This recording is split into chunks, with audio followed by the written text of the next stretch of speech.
Okay, great. Here we go. I think we're good to go. All right, so thanks everyone for jumping on again today. I'm even more grateful considering I'm leading off the conversation today, so it's great to have you all.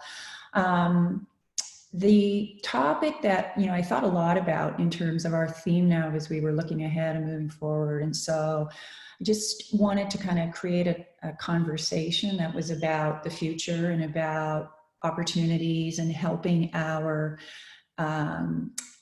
clients particularly. So it's really my thoughts today are really around helping companies and helping our clients to actually move forward. So it's through that lens that I actually put together this presentation, and I hope that it's useful. You'll notice that I'll look at my notes a lot, and you'll see why in a minute. Is I actually spent a fair bit of time reading over the last week and trying to collect together other people's thoughts, not my own or just my own. So really just hoping that we can create that kind of dialogue back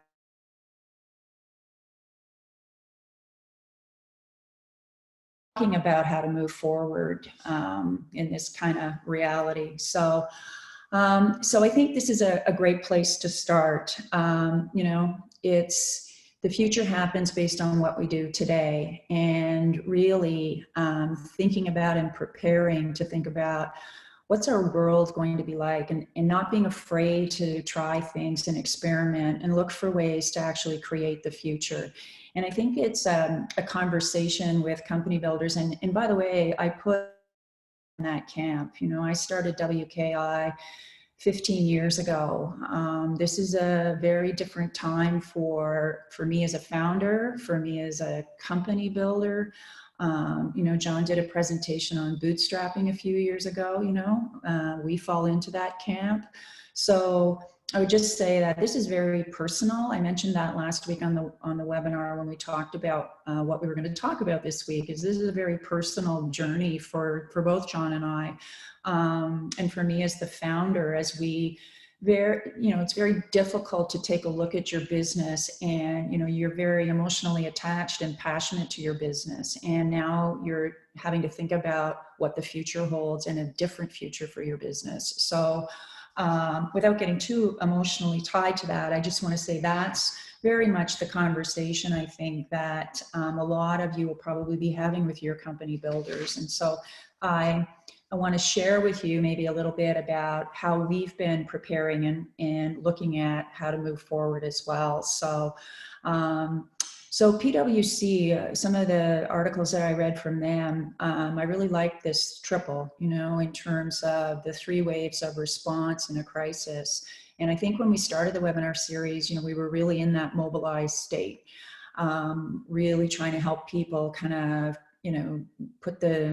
close the wounds and figure out ways to manage cash and find ways to hang on to your customers and pay your rents and things. And so, I think we're somewhere here, I hope, in this stabilize and strategize. And so I'm going to try to pull us ahead a little bit onto the strategize part of the triple.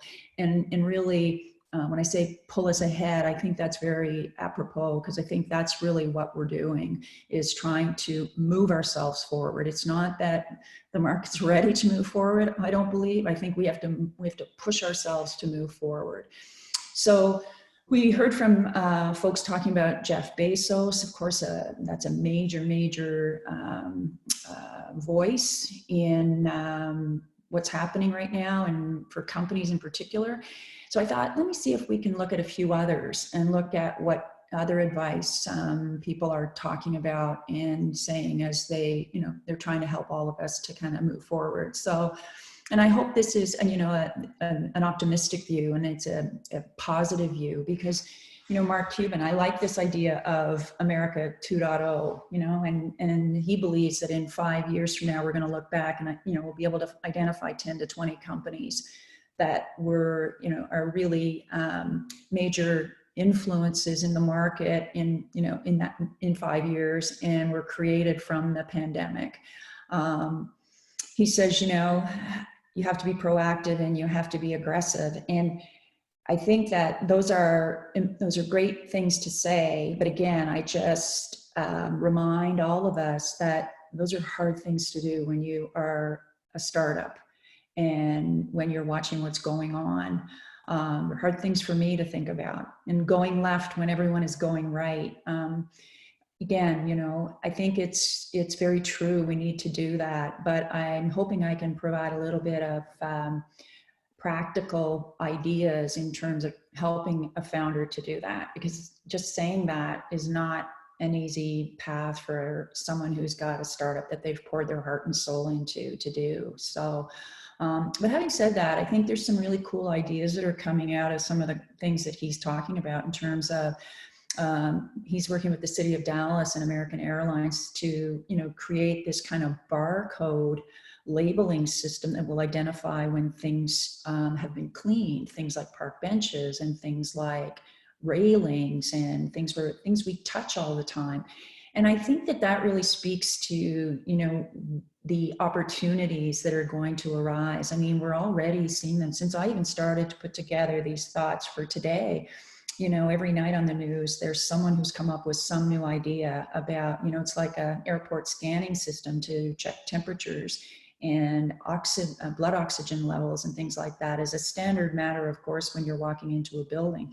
So those are really, you know, kind of not only enterprising, but they're very inspiring things, I think, as companies kind of retool what they're doing and start to look at where are the opportunities that they can serve. And I think that, you know, it's true. It's the point I want to focus on in what he says here is this: invest in a downturn. You know, I think there's a lot of things that we all can be doing as we sit here at home, running our businesses and working in our offices. There's those projects that, you know, we're always on the back burner, and there's the, you know, website glitches and back ends. And, you know, I think it's very true. It's the perfect time to spend on outreach. And as much as people are conserving cash and managing cash, I think certainly, you know, from my perspective, I think it's really important that you do have some visibility, you know, you keep some visibility out in the market, that you keep engaged with your customers, but you also just engage in keeping your visibility. I think it's dangerous to stop some of those things. And I think those are important counsel items to our company builders. It's, you don't want to erode everything that you've built so far. You need to keep that happening with your marketing activities, and even if it's a different kind of marketing, it still should be happening. And so,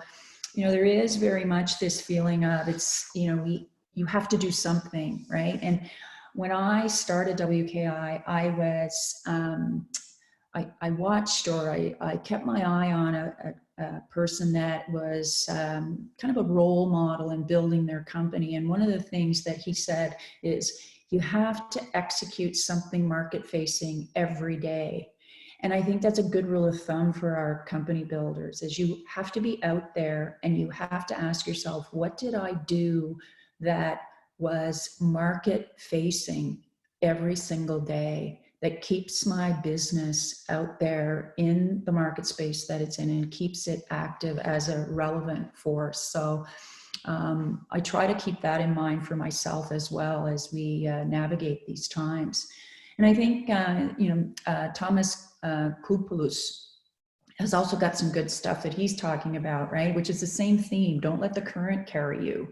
I think something that I started to read, he writes a lot and contributes a lot for Inc. magazine. And he talked a lot about, just not just thinking about today, but thinking strategically about the future. So, keep moving, which was more of a, you've got to execute every day type of strategy, but also carve out time to think strategically.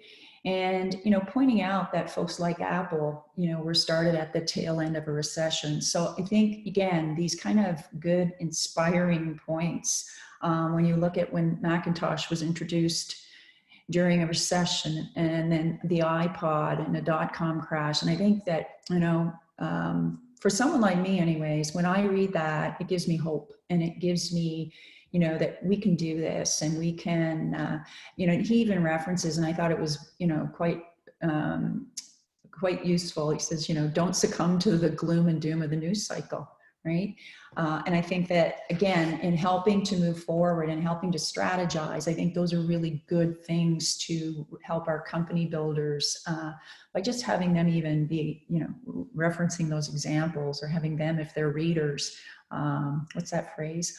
All leaders are readers. So, you know, I think these are important things for them to kind of internalize. So, I tend to be someone who looks and reads a lot of McKinsey stuff. I don't know about the rest of you. I like a lot of their pieces. And so there's just some things on this slide, I think, that have been themes at McKinsey as they publish their materials, in terms of, you know, the prospect of more border restrictions. Mind you, it's just a prospect, but the whole local over global. And the piece, or the point that I pull out of here, is the supply chain part. As much as, you know, there's a lot of talk, and I think it's true, there's contact-free economy, and a lot of opportunities I think will result from that. I think that the takeaway for me was about really looking at supply chains and looking at having inventories. And I think this isn't just true for the healthcare related ecosystems. I think this is true for everyone, is looking at and helping our own startups look at their supply chains and look at where they're exposed. So I think talk a little bit later about some of this, but I think supply chain is a big factor right now for all of our companies. And the final point that he makes, talking about investors looking at resiliency, you know, in other words, factoring it into the valuations. So again, things will be different as we move forward. And I think, yeah, I think this is the last one, but Hamza Mudazir and Entrepreneur Magazine. The thing that's stuck with me as I looked at the material that he's writing is that the notion that this acceleration in business model change. And by the way, folks, I've put together a reading list at the end. If you're interested in any of these articles, they'll all be there as links in the end of this these slides. So I think this is, you know, again, hopeful. A recession brings about an acceleration in looking at business model change. And I think if we're open to that and we're looking at different ways to run our businesses, I think that the interesting thing about the pandemics that he talks about is this idea of entirely new categories of businesses.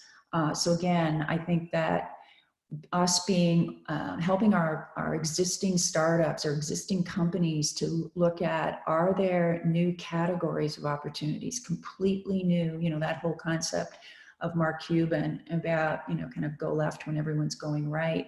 Are there new opportunities that are untapped that some of our companies may be able to take advantage of?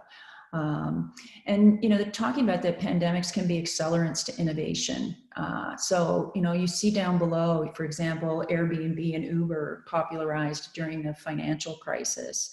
I think I read also in this article, they talk about Marriott hotels, and it was an interesting statistic that Marriott took 64 years to amass the number of hotel rooms that Airbnb did in 4 years. I think I have that right. Which just tells you that, you know, there can be a silver lining here. There can be an opportunity if we look differently at the market and we help our companies to explore new types and new categories that they might be able to, you know, move into.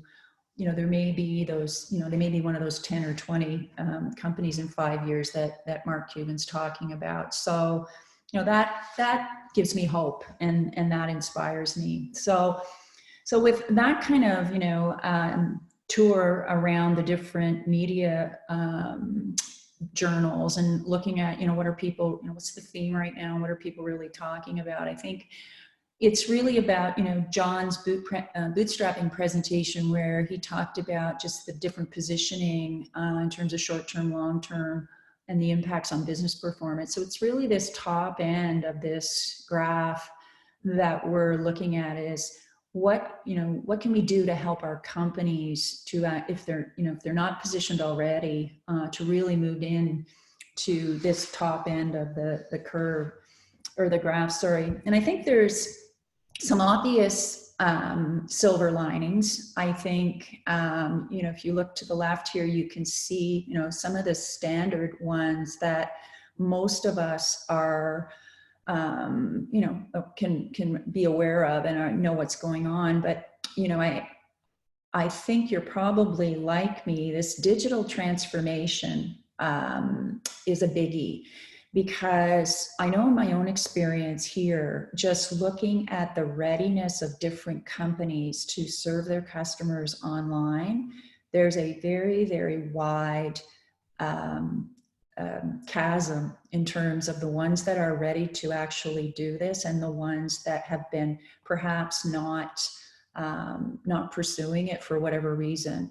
But, you know, I look at the grocery chains here where I live, and I look at just the disparity between, you know, on one side, you have one that's asking you to fill out a form and email it to them. And on the other side, you have ones where their inventory systems are tied directly into their online ordering, so you can see exactly what they have. So I think there's opportunity for all of our companies, maybe being providers into that solution, but I think also just in terms of their readiness to go digital. I think certainly, and I'll show you before we end the presentation today, for WKI, I would say, I think we're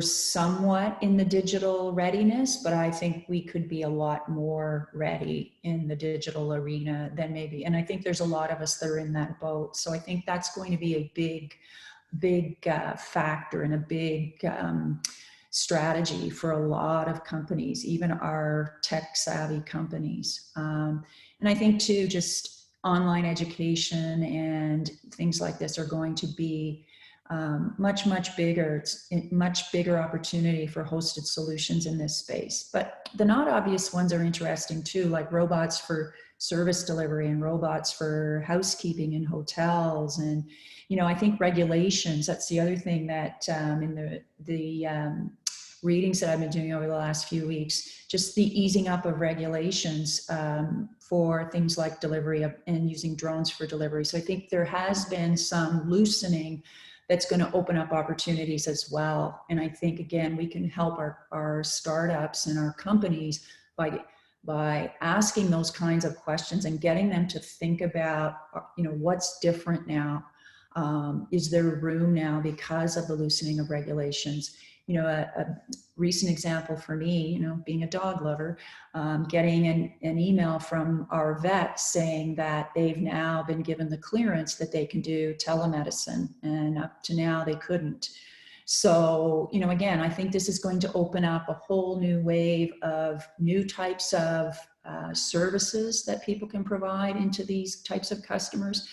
And I think also just, it's just going to open up a whole new way to do business for some of these and helping them to really look at their business models to move forward. So I think, you know, this whole thing about easing up and relaxing of bureaucracies and how fast even some of these health solutions are coming to market now. Again, I guess the optimist in me says, you know, I hope we won't revert back. And I don't think we will. I think we're going to now be in this, you know, this new place where it's going to open up a whole lot of good, a whole lot of better ways for us to work with customers and work in the market and solutions to come to market. So something I just wanted to share with you that I thought was interesting is there was a study done, you see the bottom bullet on the smart cities. There was a study done at Glasgow University, and there was 27 out of 5,500 large-sized cities are considered leading in the development of smart cities. So we have some work to do there, and they're saying that smart cities would really be essential in dealing with future pandemics, disasters, etc. But that only 27 of 5,500 cities that they surveyed were actually considered ready. So again, I think there's some opportunity there. So I just put this in as a placeholder to jump through to really say, you know, we talked a lot about more of the short-term things when we were talking about Jeff Bezos. And I think, you know, if I summarize what I see in, the slides that I've presented so far, I think that, this is really, if I were advising myself and I'm advising company builders, I think these are the things that I'm going to be looking at is, really, as I say, number one is that whole, digital readiness and the digital back end transformations that are needed for a lot of us to execute our businesses and our plans. And, to really be kind of walking two sides, that short term as well as, the long term ahead, and trying to help our companies to not get too heavy. I can say for myself, I get heavy on the short term because my nature is to want to, protect what I have and not lose it, but we have to spend time to actually think ahead about what that new future is going to, or the new future will look like, and plan ahead for that long term. David Mann, who's on our webinar today, who's been a great mentor for me, said this many years ago, there's a place in the future that you're trying to get to. So point to it and draw a path, draw a map for how you're going to get there. So it's a nice kind of way to think about planning ahead for the future. So I talked about ecosystems and the resiliency of your supply chains. This is an area that I find with our tools that we can help our company builders to really do a forensic on their supply chains. And are they going to be okay longer term, or do they have to have some alternate ways that they're going to approach sourcing? And I think roadmaps too, product roadmaps, and these are more for the companies that are in the growth stages, is to really look at your product roadmaps in terms of where the value is going to be. And when I say that, I don't want it to sound too motherhood. In my time in startups, we had a lot of stuff in roadmaps that was just, feature fluff. It was nice to have, but it wasn't really adding high value. So I think, first of all, how solid are their roadmaps, and are they accountable to their roadmaps? And then do they really have hard value in there? Especially given the last point that the customer behaviors, regardless of what sector you're in, the customer behaviors are going to change. And so we really need to look at what are the product roadmaps that line up to those behaviors, and what are the business models that are actually going to work to deliver value to those customers. So I think those of you who know me on this call know that I am obviously a very, very big believer in frameworks. And I think frameworks here are really, really key to work with company builders. That's why I started WKI in the first place, is most of the time we're dealing with passionate subject matter experts across a wide range of sectors: sciences, engineering, architecture, robotics, it doesn't matter, health science. And I think frameworks are the mental models that they carry in their heads. And I think for us trying to help company builders right now, it's really important to be able to give them a framework that you can structure the conversation around. When I started WKI, it was Jim Collins. And, to be honest, guys, today it's still Jim Collins. For me, and especially when you're trying to think about the future and you're trying to think about strategizing and that point in the future that you want to go, his hedgehog and his the three circles, his talk about, who's on the bus and are they in the right seats, in terms of the team and the people, confront the brutal facts of your current reality. I think, very, very true. So the thing I love about Jim Collins, and, many of the choices, I'm going to show you a couple more, is that many of the choices that I have that I'm using to frame, and, John and I are working on this back and forth, and he's, pushing me for change. The thing is these are simple frameworks, but they are powerful and they focus the conversation. So I'm not saying they're the only ones for you. I'm saying frameworks are really important here at this stage to help us move our companies forward. Again, this is an oldie but a goodie. The product market growth strategies, and helping a company that's already in market to look at what they're doing and look at where the growth is. And again, rather than just having that conversation, starting to map this out and really it becomes less of a discussion and more of a looking objectively at the facts, right? The brutal facts of your current reality. These tools help to do that. I threw in a couple of WKI tools here because I do believe too, and we are using them here. We're walking our own talk and looking at, we start to talk about categories and new categories of solutions. I think that the category map tool in our toolkit can be a great way, again, to focus people in on where are the white space opportunities, where are those new categories or the category extensions going to come from. So I think the nice thing about the category map tool, if I can say this, is that you can use this with companies that are just starting out, but you can use this also with companies that are in market and growing, and plot their existing reality and then plot the future and have multiple maps that kind of tell the story of, as I say, that point in the future that they're trying to get to. And as well, as I say, I think that I know that there's a few folks on the call that are WKI certified, and I know a couple of you have said to me that this is your favorite tool. And I think that this tool is not fancy and it's not elaborate. It's just straightforward and to the heart of the issue, which is who's in the ecosystem and what are the layers and, where are we vulnerable? And the only way you can do this is to really peel it back and look at who are the players delivering value in your ecosystem, and what's happening with each of them, and are there some dominant players that you're going to have to watch out for because they'll get the majority of the supply? Are there other upstarts that you can partner with? So I think this tool really requires the founders to actually do their homework. But I would say, again, in my time in startups, and this is why this tool ended up in our methodology, is because these tools aren't glamorous, but they really get to the heart of the issue, which is how well do you understand the game you're playing, and how well do you understand the new game, and who are the companies that are you're going to brush up against, and can your strategy hold up against them? So again, I think it's a powerful tool. It just, as I say, all these things take thinking it through and doing some work.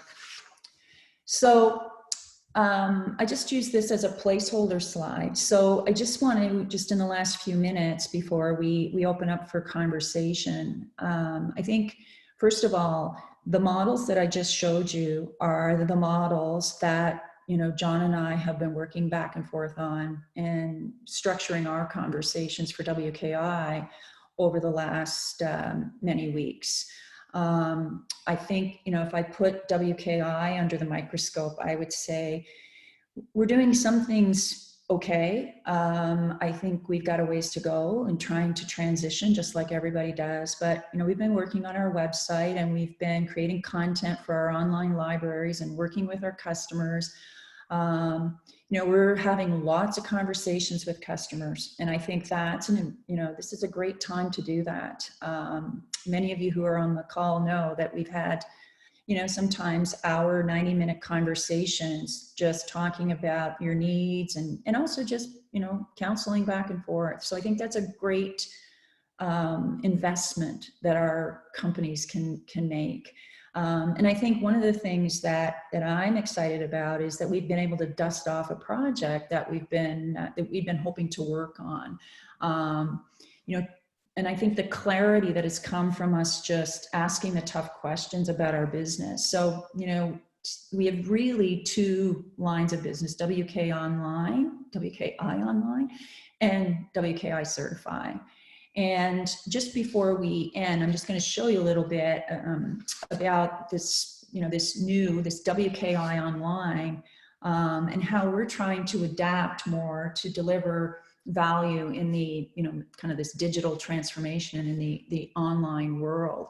So you know, most of you will not be aware that WKI tools are online. WKI tools started out online with the European Space Agency about 7 or 8 years ago, which allowed us to, as we say, dust off that project and really look at how to deliver remote, self-paced tools to entrepreneurs anywhere, anytime, to actually help them to think through their ideas. So in preparation for, you know, and moving forward with new ideas, which again, I think we will see, you know, an acceleration of ideas as we kind of navigate through this, this world that we're in.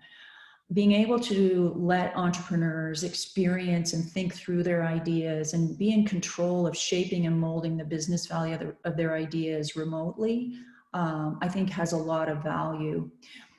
So let me just see, I'm going to give you a very quick look at what we have today, and then let you, if you want to play with it, just like we did with John's, you can ask and we'll set you up with a demo account.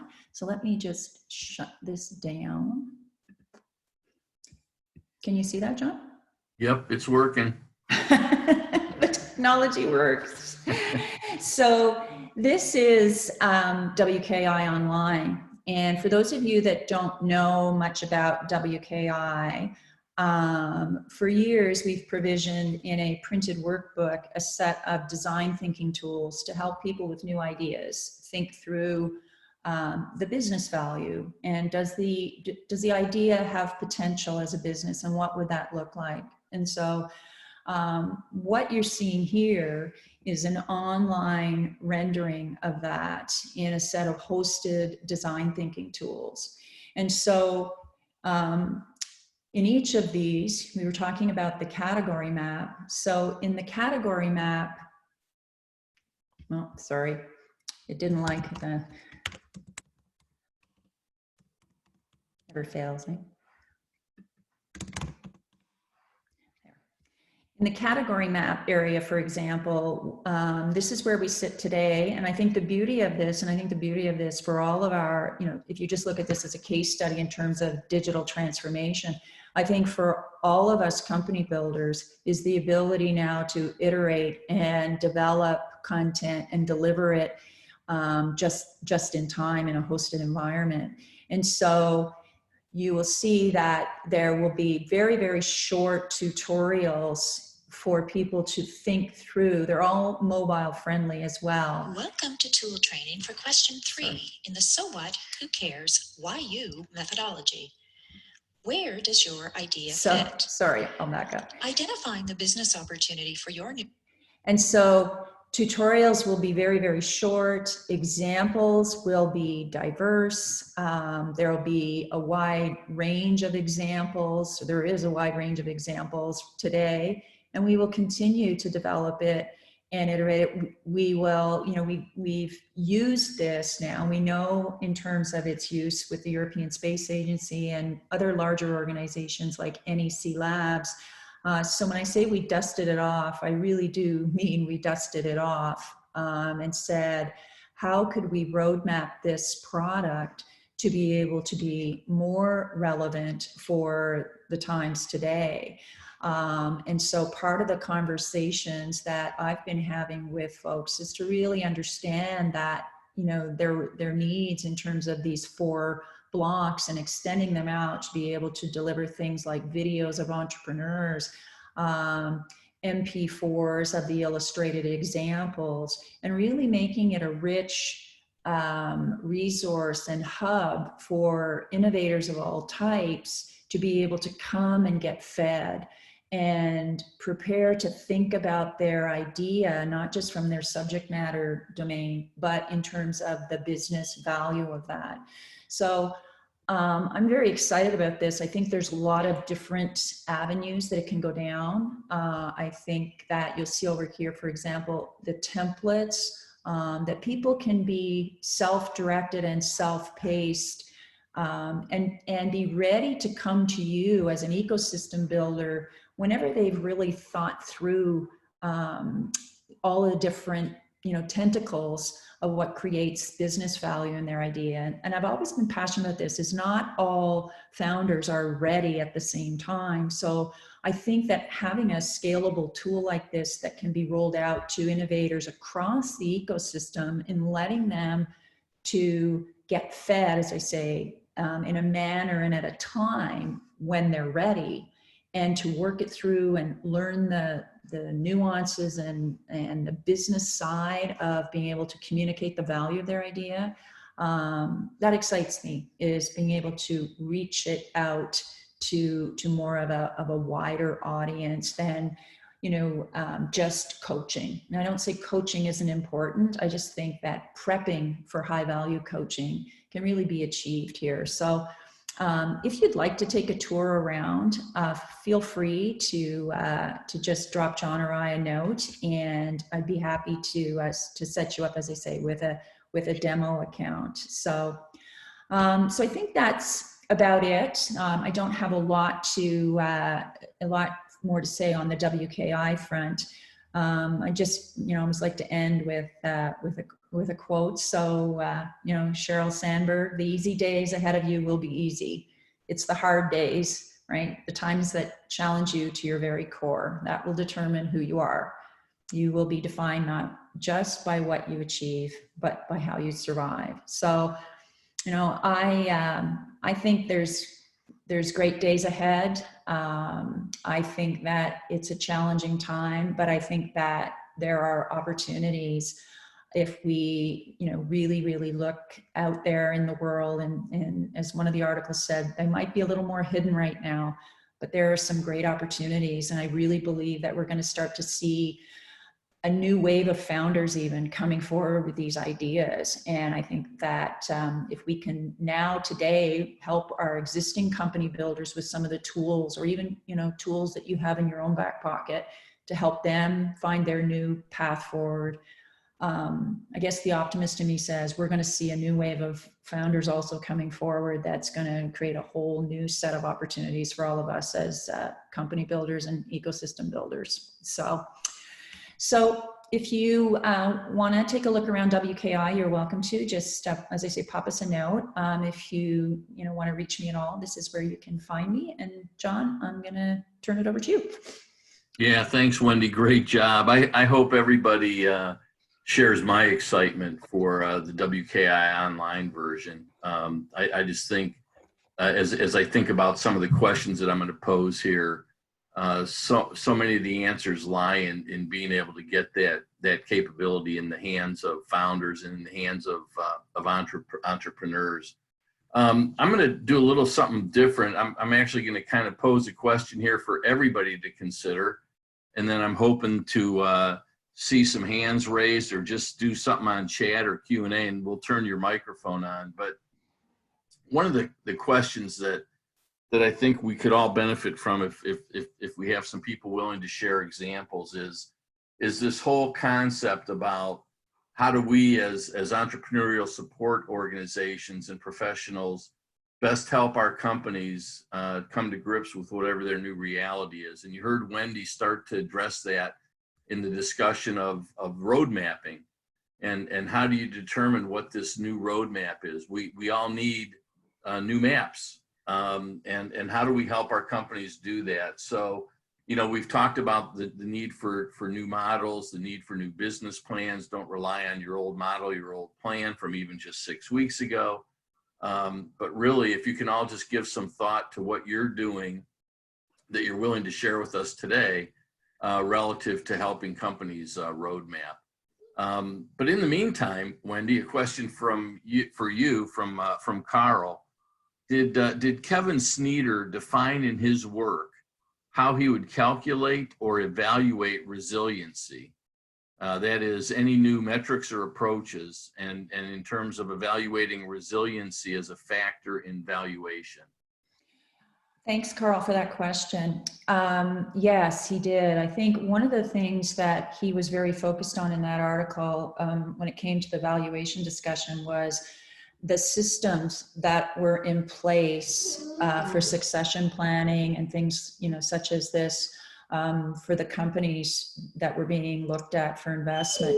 And I think that the other thing that he was looking at were, just emergency response planning. And I think that's something when you look at the Glasgow study that stuck out for me too, is just how unprepared, I think, and how off guard we were all caught with the severity of what we were hit with. And so I think those were two things that I recall right away that he said would basically be measurable as they looked at the valuation of a company. But the leadership team and the succession planning and the preparedness plans in a case of something like a pandemic. And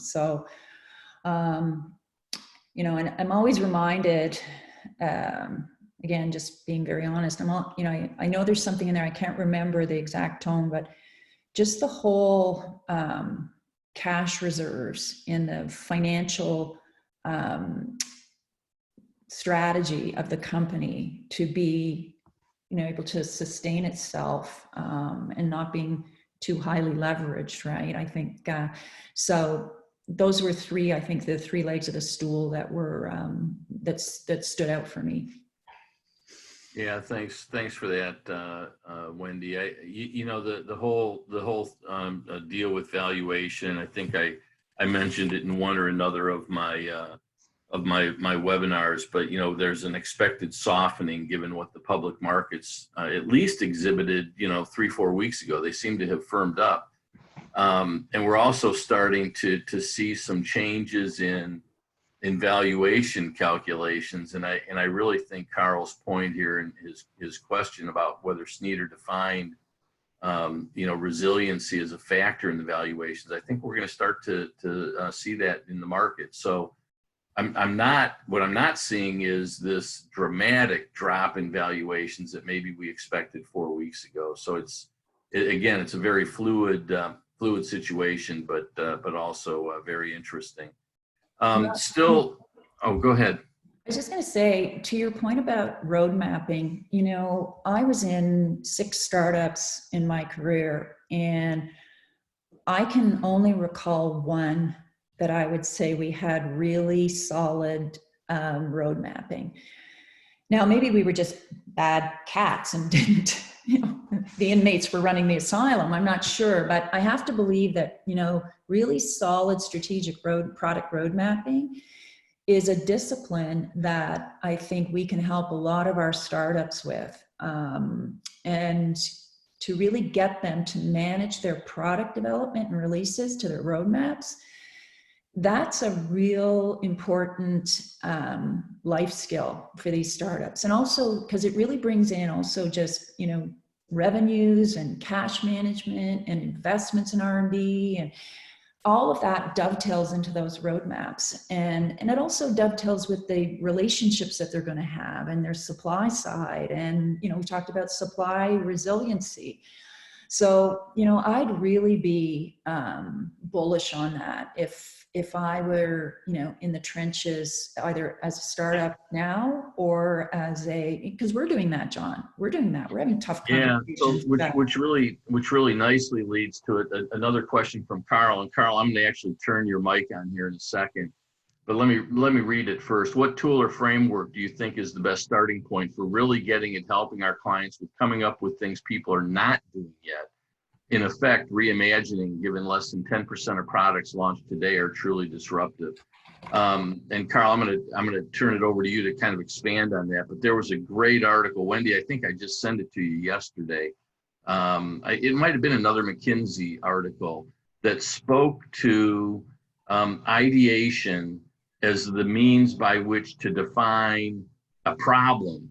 So it was kind of an interesting twist to me. It's like, okay, use design. It was design thinking. Use a design thinking process to first define a problem or a series of problems, and then turn to the companies that we're working with, these creative individuals, to start to define solutions. And I think it's a little bit of a pivot for some companies, because a lot of them start with the solution and then try to define the problem. But anyways, Carl, let's see. Did I turn you on? There you are. Oh, I think I. Are you, There, yeah, he's on. are you there? Hold on. I think we clicked mute and unmute at the same time. I show you as unmuted. Oh, here, I'll unmute him. I show him Hold as on. muted. Here we go. How about now? Yeah, can hear you now. I think Wendy must control the ultimate, whether you hear or not. So.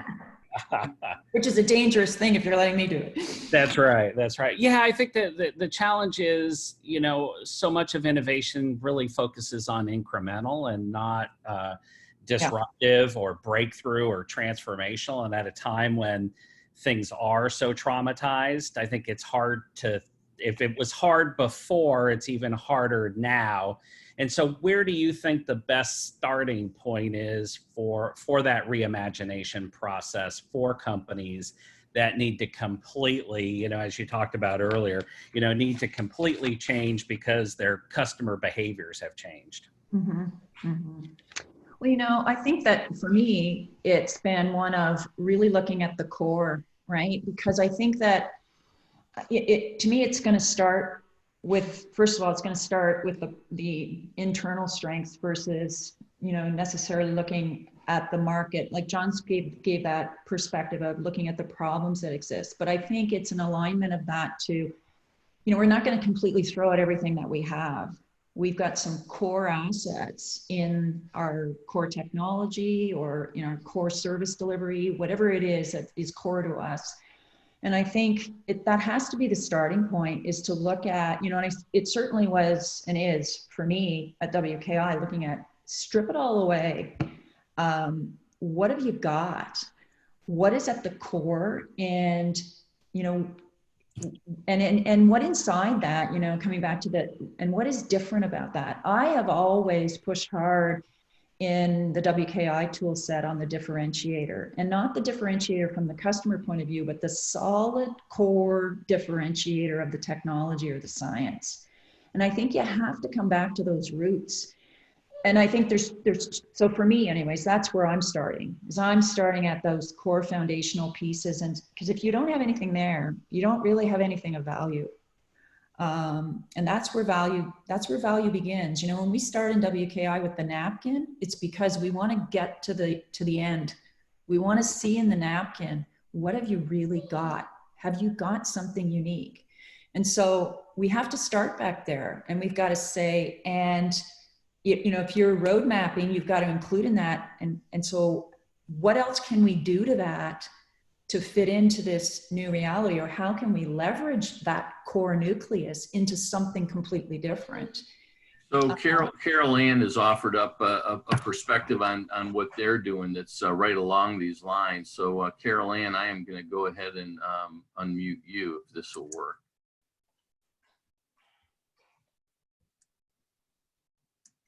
The suspense. Wendy, I think you, oh, here, wait. Here, I can. Yeah. Okay, there you go. Thank you. Yes, I had shared with John that one of the things that we do often anyway, but particularly in this time.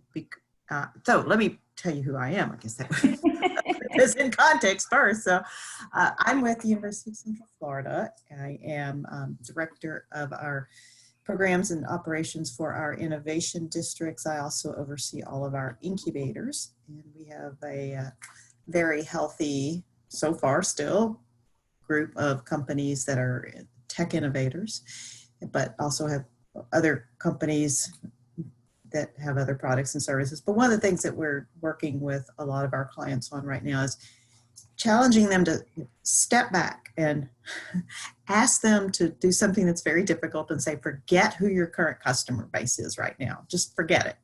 Let's step back to that time when you were just thinking about going to market, and let's reevaluate and really look inward at what your solution, what are all the benefits, what's that complete list of value propositions that your solution offers apart from any particular application or customer.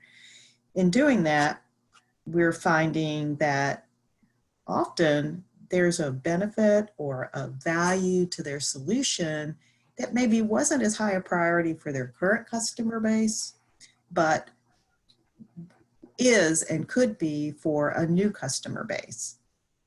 We also, though, have to then think, all right, this new potential customer base, or 2 or 3 new potential customer targets, what's their situation right now in the middle of all this? So if you we're going to try to target the entertainment or restaurant or tourism business right now, that's not a good target, obviously, for the most part.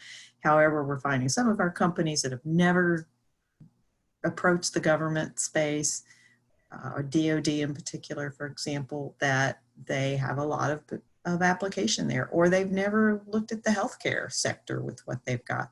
But in the current climate and some of the needs that exist in the healthcare environment right now, they're eagerly, we find at least in our major healthcare systems here in Central Florida, Advent Health and Orlando Health, they are more open than ever to solutions that can help them deal with their current problems. As you're taking people through that process, is it predominantly a kind of a one-on-one conversation, Yes. one to a few, or do you have some kind of defined process? It's mostly a one-on-one. It really has to be for most of our companies. Yeah. Now, we'll often start out with kind of a group conversation about why it makes sense to take time to step back and give them some guidelines and some tools, the business model canvas, the value proposition canvas, some other things that we've used. And then at the end of the day, though, it comes down to a one-on-one session. Yeah, with them. very, very, very helpful. And speaking of that, I'd like to switch it over to David Mann quickly. David, I'm going to see if I can unmute you. But you indicated that you can speak to this question of road mapping as chairman of a pre-revenue early stage company. Yes, I'm Chairman David Mann. I'm based in Ottawa, chairman of a cybersecurity company, an early stage, just almost pre-revenue. And so we have a small number of customers who are, and we've retained staff to maintain the service for them and to keep them happy with what we're doing. But some of the things we've been doing is going back to customers that we were not successful with. And we found that pretty much all of them have been very willing to have quite in-depth discussions about what they like, what they didn't like, and more importantly, what they would like to have. And so this has given us insights into where we need to go to going forwards. And I'm really pleased about this because until we started doing this, both the CEO and our CFO were focused mainly on trying to get government grants and to get some wage support programs done. And these are real time-consuming events that in the end, it's a bit of a potluck whether or not you'll be successful or not, right? And so we have turned our ideas around to look at, well, how can we be successful, A, with what we have right now, and then where do we want to get to? And I think Wendy talked about one of my pet themes, which I call backcasting, which is go forward a couple of years or 3 years and think, okay, what is it we want to be? What do we want to have in the market that's of value to the marketplace? And people will turn to us and then work your way back, say, how do I get there from here? I'm not too keen on forecasting. So we've also started to have more dialogues with potential partners, because we realize with where we are as a small company working as a SaaS, software as a service business, that we're very reliant on having partners to take our product to market. And so once again, when you're in the thick of this, it's hard to spend enough time to really qualify who your partners should be and really qualify who your customers should be. So we're spending more time, particularly on the partner side, who would we want to partner with and which ones can give us the best leverage. So I think the opportunity from COVID for us in cybersecurity is that, of course, COVID is bringing new challenges in the local network, people working from home, and the issues related to that. So we're getting a lot of good input on what customers want. In fact, some of them want quite soon. So the amazing thing is, in the last week, we've actually submitted 4 proposals to customers who in the past didn't think our product was worth considering. So I think it's good to focus your people on the market. And I think Carol said, looking at, future customers, I think all of that is absolutely critical. Have it be demand-led, not supply-led. I mean, I do have some relationship with other companies, and they seem to be trying to think it from the office out, and it has to be from the market in. And those were the ideas I wanted to put on the table, John. No, that is awesome. From the market in, I'm going to turn that into a tagline for something. I'm not sure what yet, and I'll attribute it. I'm writing it down. The market in. That's awesome.